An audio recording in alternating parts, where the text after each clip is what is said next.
नमस्कार साथियों, एक बार फिर से आप सभी का अपने YouTube चैनल UPRTOU प्रयागराज में स्वागत है। साथियों, ओपन यूनिवर्सिटी के द्वारा आज के डेट में यानी 28/4/2023 को जो आपका जून 2023 में साथियों एग्ज़ाम होने वाला है, उससे रिलेटेड एक अपडेट यहाँ पे देखिए जारी किया गया है। और यहाँ पे देखिए आपको जो विषय दिया गया है, विषय में बताया गया है कि जो आपका सत्रांत परीक्षा होने वाला है जून 2023 के परीक्षा केंद्र हेतु आवेदन के संबंध में साथियों ये आवश्यक सूचना ओपन यूनिवर्सिटी के द्वारा जारी किया गया है। यहाँ पे बताया गया है कि विश्वविद्यालय की जो सत्रांत परीक्षाएं हैं मई 2025 से प्रस्तावित हैं।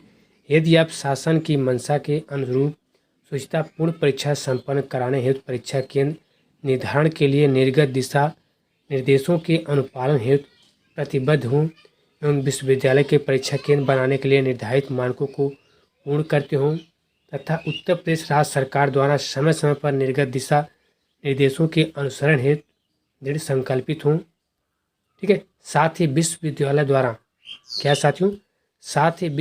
द्वारा परीक्षा के संबंध में दिए जाने वाले निर्देशों के अनुपालन की जो सद इच्छा रखते हों तो आप अपना आवेदन पत्र संलग्न शपथ पत्र व सूचना प्रपत्र के साथ दिनांक 8/5/2025 तक अधो हस्ताक्षरी को पंजीकृत डाक से प्रेषित करने का कष्ट करें।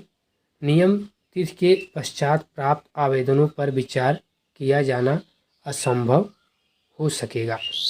यानी मतलब जो यहाँ अपडेट जारी किया गया है आपका ओपन यूनिवर्सिटी के द्वारा, जो आपका एग्ज़ाम होने वाला है जून 2025 में साथियों, उसका परीक्षा केंद्र के आवेदन के संबंध में यानी जो परीक्षा केंद्र है, परीक्षा केंद्र के आवेदन के संबंध में ये जो है आवश्यक सूचना ओपन यूनिवर्सिटी के द्वारा जारी किया गया है।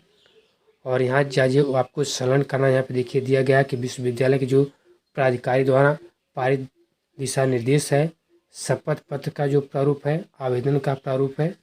ठीक है, ये सब करना है। यहाँ देखिए सबसे पहले यहाँ पे शपथ पत्र दिया गया है नोटरी द्वारा जो सत्यापित है। ठीक है, ये शपथ पत्र है साथियों। इसके बाद नीचे आप आएंगे तो यहाँ पे शपथ पत्र खा दिया गया है। इसके अलावा और भी आप नीचे आएंगे तो यहाँ देखिए आपको परीक्षा केंद्र निर्धारण के लिए जो विषयक है आवेदन प्रारूप भी यहाँ पे दिया गया है। और आवेदन प्रारूप में देखें सबसे पहले यहाँ पे आपका केंद्र का नाम, केंद्र का कोड, केंद्राध्यक्ष का नाम, उनकी दूरभाष संख्या, प्रधानाचार्य का नाम और दूरभाष संख्या, ईमेल, ये सब कुछ यहाँ पे दिया गया है। सब कुछ यहाँ पे आपको करना है। ठीक है, इसके अलावा जो परीक्षा केंद्र के नियम यहाँ पे दिए गए हैं कि परीक्षा केंद्र निर्धारण के जो नियम है वो नियम क्या क्या हैं आप जान लीजिए।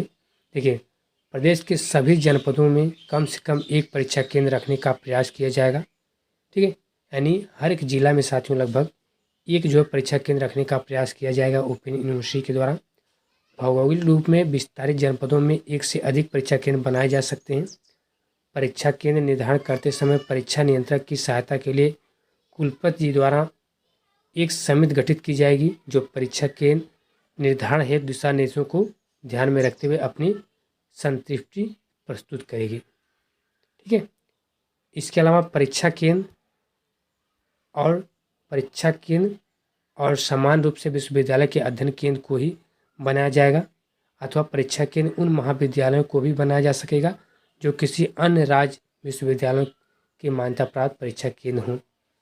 जिन अध्ययन केंद्रों को परीक्षा केंद्र बनाया जाएगा वे यथासंभव राजकीय महाविद्यालय, अनुदानित महाविद्यालय तथा उक्त दोनों की अनुपस्थित अथवा भौगोलिक परिस्थितियों के कारण ऐसे स्वावित प्रेषित अध्ययन केंद्रों को परीक्षा केंद्र बनाया जा सकेगा जिन्होंने विश्वविद्यालय द्वारा समय समय पर दिए गए निर्देशों का पालन किया हो तथा पूर्ण में परीक्षा केंद्र रहते हुए परीक्षा कार्यों और निर्देशों का सुव्यवस्थित, सुसंगठित तथा क्रमबद्ध ढंग से अनुपालन सुनिश्चित करते हुए वित्तीय निर्देशों में भी अनुशासित रहे हों।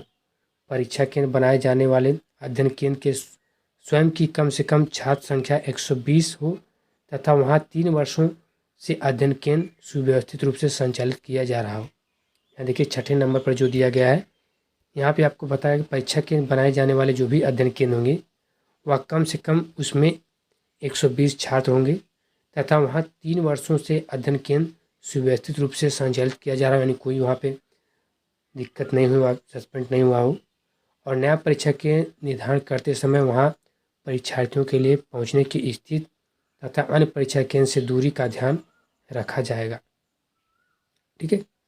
इसके अलावा साथियों, जिन अध्ययन केंद्रों पे, ठीक है, जिन अध्ययन केंद्रों की परीक्षा केंद्र निर्धारित किया जाएगा उनमें प्रवेश द्वार सहित परीक्षा कक्ष में voice recorder, CCTV camera, recording होड, डीवीआर तथा पारदर्शिता पूर्ण नकल विहीन परीक्षा कराए जाने उनकी वेब कास्टिंग द्वारा, ठीक है, वेब कास्टिंग जो मॉनिटरिंग होती है किए जाने के उद्देश्य से वॉइस रिकॉर्डिंग तथा सीसीटीवी कैमरे में डीवीआर के साथ राउटर डिवाइस लगाना होगा, अनिवार्य होगा। इसके अलावा साथियों यहाँ देखिए आपको दिया गया कि परीक्षा कक्ष के आकार को दृष्टिगत रखते हुए कैमरों की संख्या कम से कम न्यूनतम 2 तथा जहां कक्ष के हॉल का आकार सामान्य से बड़ा है इसमें अधिक कैमरे इस प्रकार स्थापित किए जाएंगे कि संपूर्ण परीक्षा कक्ष स्पष्ट रूप से कैमरों की कवरेज में आए। प्रत्येक सीसीटीवी कैमरे में वॉइस रिकॉर्डर एवं डीवीआर के साथ राउटर डिवाइस लगा होना अनिवार्य है। यदि विश्वविद्यालय के किसी अध्ययन केंद्र में संपूर्ण छात्र संख्या छात्राओं की है और वह न्यूनतम 120 है तो उन्हें स्व परीक्षा केंद्र बनाया जा सकेगा। ठीक है। और परीक्षा केंद्र निर्धारित करते समय समिति, उड़ाका दल, पर्यवेक्षक अथवा सामूहिक रूप से छात्रों द्वारा की शिकायतों रिपोर्टों की जिनका सत्यापन सही पाया गया हो उनके संज्ञान लेकर ही परीक्षा केंद्र निर्धारण की संतुष्टि करेगी। इसके अलावा ऐसे परीक्षा केंद्र जिन्हें परीक्षा समिति ने किन्हीं कारणों से वंचित कर दिया है उन्हें न्यूनतम 3 वर्षों तक परीक्षा केंद्र नहीं बनाया जाएगा। जिन महाविद्यालयों के प्रबंधक समिति में विवाद हो उन्हें परीक्षा केंद्र नहीं बनाया जाएगा।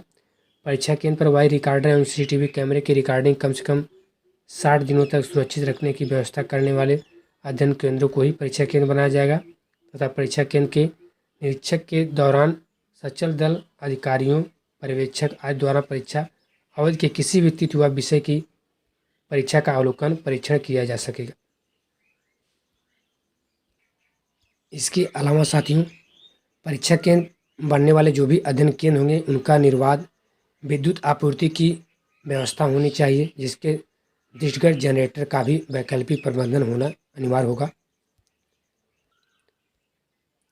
और परीक्षा केंद्र बनने वाले जो भी अध्ययन केंद्र होंगे उनके शुद्ध पेयजल की व्यवस्था, छात्र छात्राओं के लिए अलग अलग शौचालय होना अति आवश्यक होगा।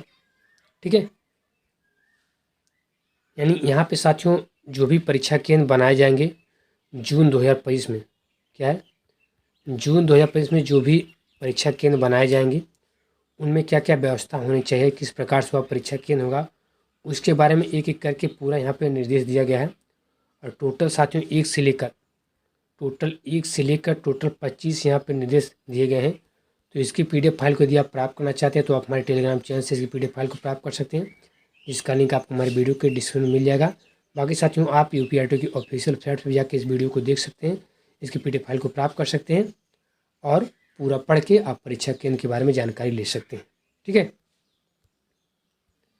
और कहने का मतलब यह साथियों कि ये जो नया अपडेट जारी किया गया है आपका जून 2025 में जो आपके परीक्षा केंद्र है, परीक्षा केंद्र से रिलेटेड अपडेट जारी किया गया है, उसके बारे में बताया गया किस प्रकार से आपका परीक्षा केंद्र होगा, उसमें क्या क्या व्यवस्था होगी, क्या क्या व्यवस्था उसमें होनी चाहिए और किस प्रकार से अपना एग्ज़ाम देंगे, सबके बारे में एक एक पूरा डिटेल यहाँ पे बताया गया है और हमने आपको बता भी दिया है।